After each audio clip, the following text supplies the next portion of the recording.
عليه إنه هو التواب الرحيم قلنا اهبطوا منها جميعا فإما وإذ أخذنا ميثاقكم لا تسفكون دماءكم ولا تخرجون أنفسكم من دياركم ثم أقررتم وأنتم تشهدون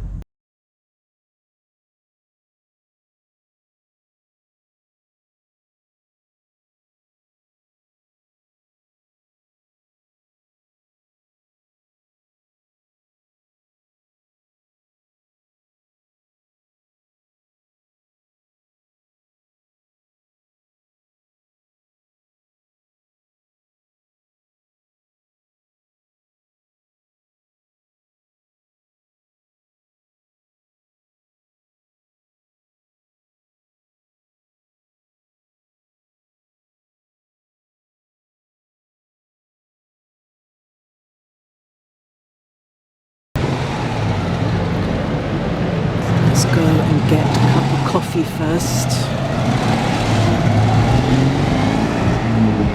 And then we will talk about life, society. This is quite empty, the centre. Surprisingly. Is it because of the time of year? Is it because of the time of day?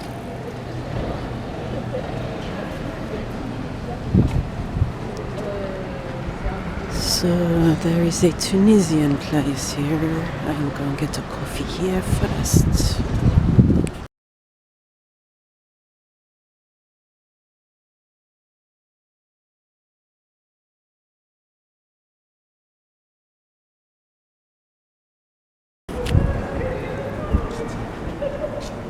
It's 20 years since I've been in Paris. Last time I came, I was with a friend and we came to see a particular munshid, someone who recites the sheets. And then we visited Paris Central Mosque, which was very secularized because basically has a fashionable, trendy restaurant right next to the mosque. So Western people like aspects of Islamic culture from a cultural point of view.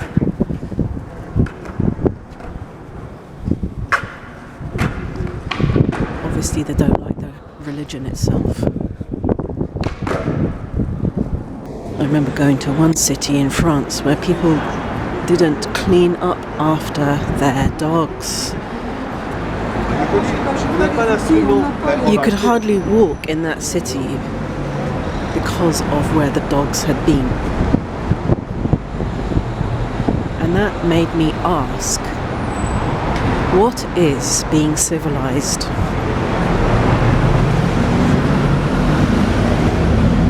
What is it to be civilized?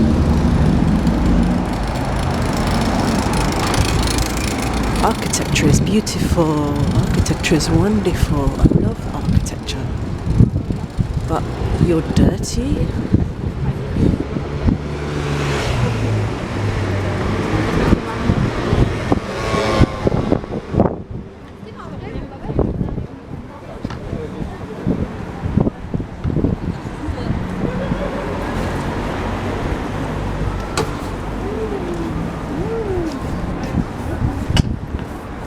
Europe has very beautiful cities, as we know. I mean, a lot of them actually look quite alike. When you visit them, architecture is quite similar from one place to another, but still nice.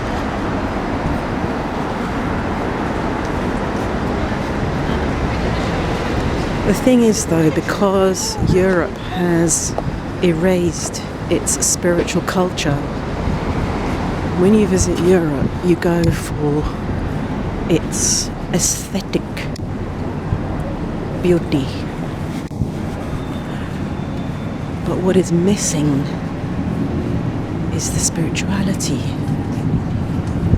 This is what I've been saying for 20 years. And now I've been watching videos that are confirming my suspicions about the deliberate erasure of spirituality in our societies. So lately I watched a video on how the CIA and other intel agencies basically have designed the modern culture that we live in since the 1920s. Well, not 1920s, just after 1920s.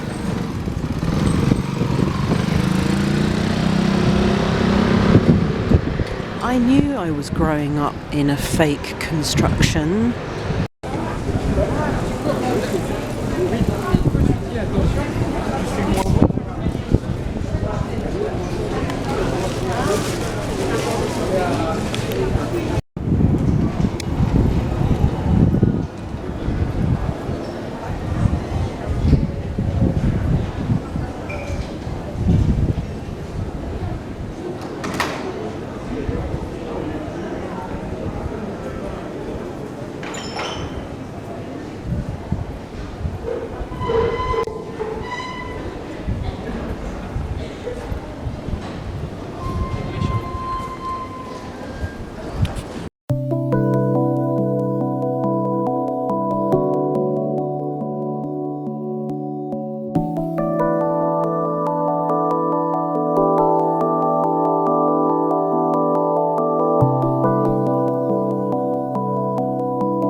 This is nice, this little garden, and it makes me think that what we desperately need to build in this world is peaceful places, because peaceful places are very, very rare.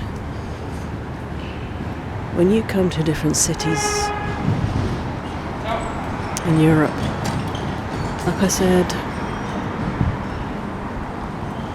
they are pretty much all alike. And now what I notice is that they have the same brands, the same shops.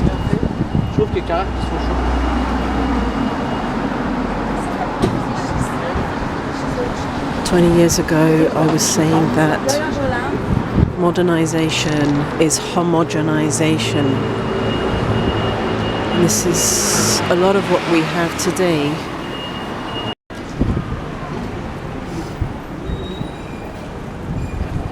I keep arguing that there is an intense degree of conformity in the modern European concept of freedom,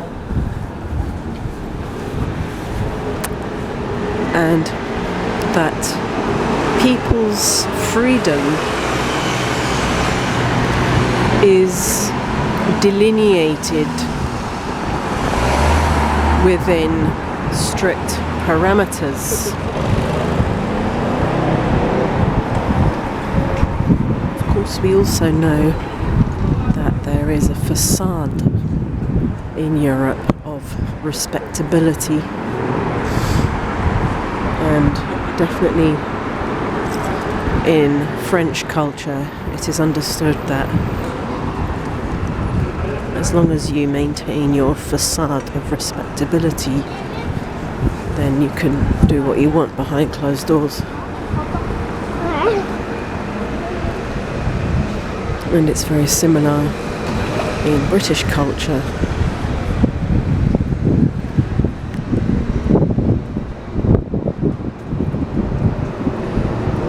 So we have the situation of cultural conformity. Everybody dressing the same. I think that's partly, again, due to market forces. What clothes are available, what clothes are affordable. I was looking into wearing vintage, trying to get out of these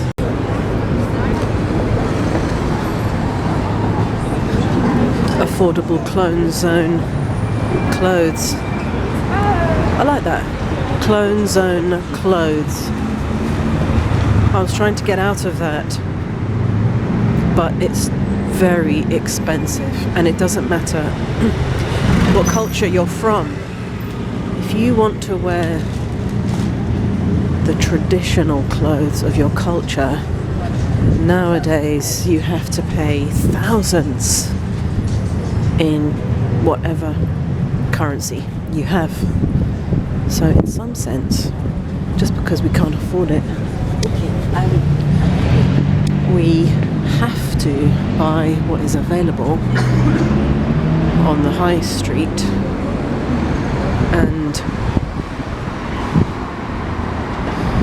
and that means that we all end up looking the same. We all end up looking the same. Doesn't matter what. It doesn't matter what country you're from. I was going to say, well, it doesn't matter what cafe you're from. It doesn't matter what country you're from. We all end up looking the same.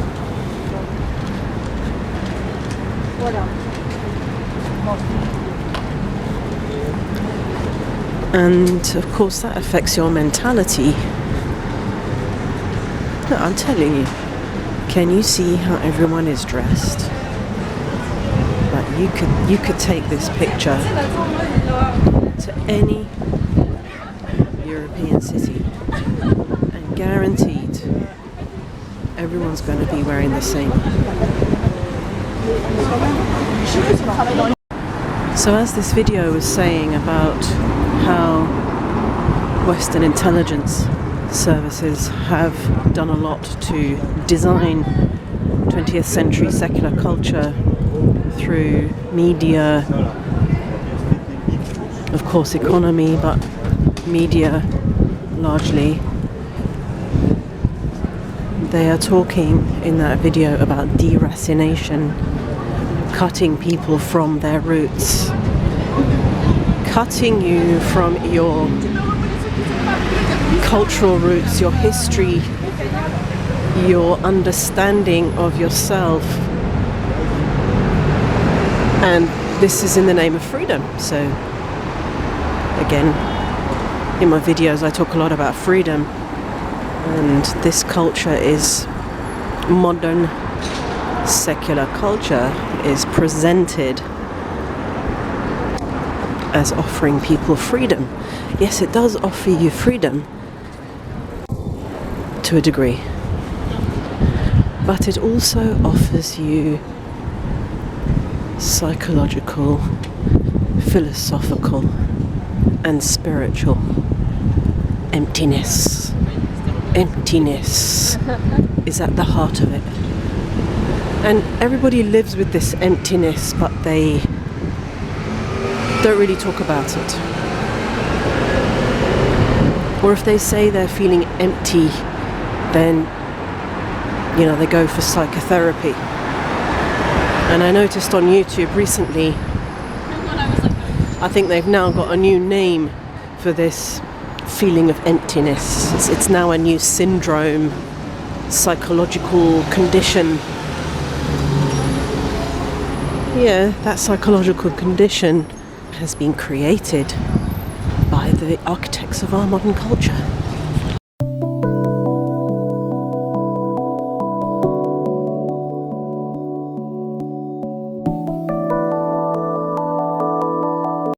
Identical apples. You can find these apples throughout the whole of Europe, And not only that, now you find them in Turkey and Egypt.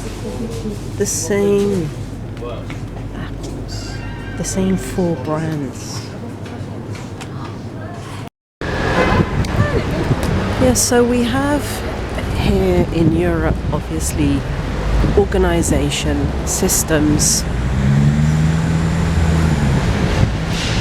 Organization and systems that are not without their problems. I mean, there's a lot of scamming and money laundering that goes on behind the scenes. But we have beautiful architecture, efficient trains-ish. But what we don't have, or say we, people in Europe, living in Europe, is emotional intelligence. I remember this term, emotional intelligence, became popular around 10 years ago. But that's kind of it. I mean, people can be nice, and they can function pretty well. You see, everybody's functioning quite well. But until you have actually experienced emotional intelligence, you won't realize that it's missing in your culture. Oh, look. Liberté, égalité, fraternité. This is Rue Notre-Dame de Victoire. Yeah, so that was liberty, equality and brotherhood. Liberté, égalité, fraternité for the designers of the Enlightenment, the thinkers behind the Enlightenment movement, who, as we know, were a lot of the time in the same Masonic club. And when you read Emmanuel Eze's book, Race and the Enlightenment, you do realize that when this phrase came in, it was not intended for the whole of humanity. Chamber of Commerce.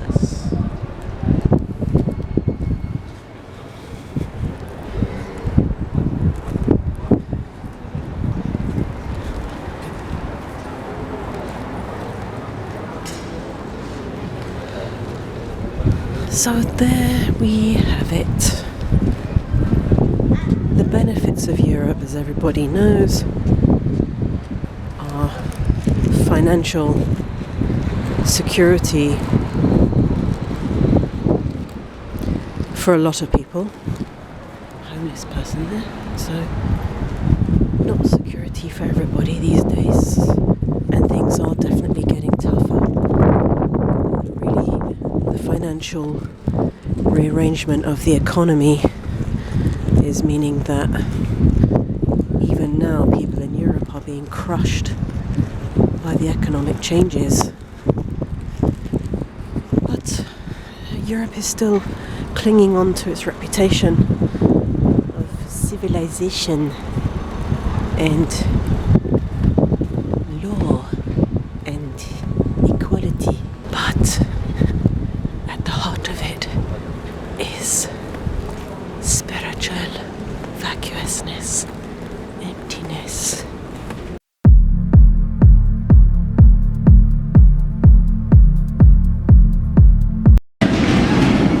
Paris Metro.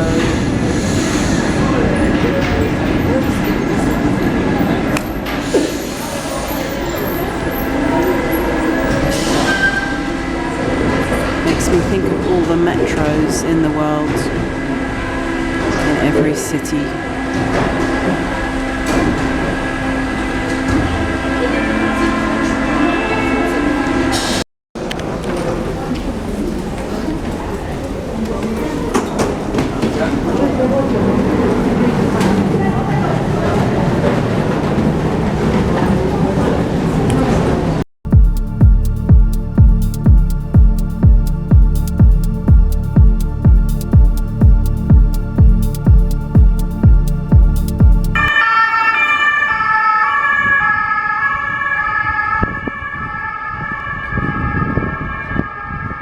This is Paris on Sunday evening.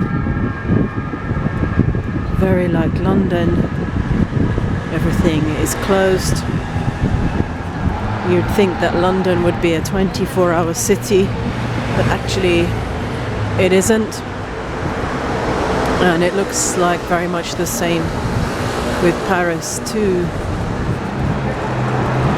Everything closed,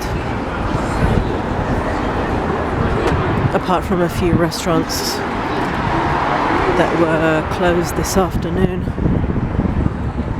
They have reopened for the evening. So I have been here for about 36 hours, nearly 48 hours, and already settling in really. I think this is what happens when you go to different places in the world. Over time, you just start to adapt. You adapt quickly.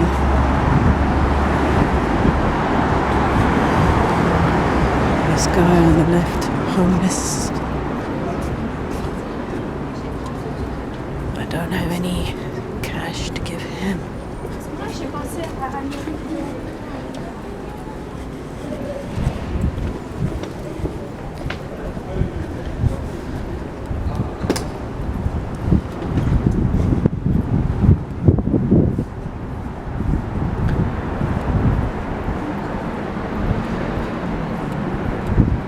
So, yeah, this city is the birthplace of rationality, I guess we could say. The pursuit of rationality over superstition in the 16th, 17th centuries. But what ends up happening, as I have been saying, is that the spiritual component of the human being becomes erased.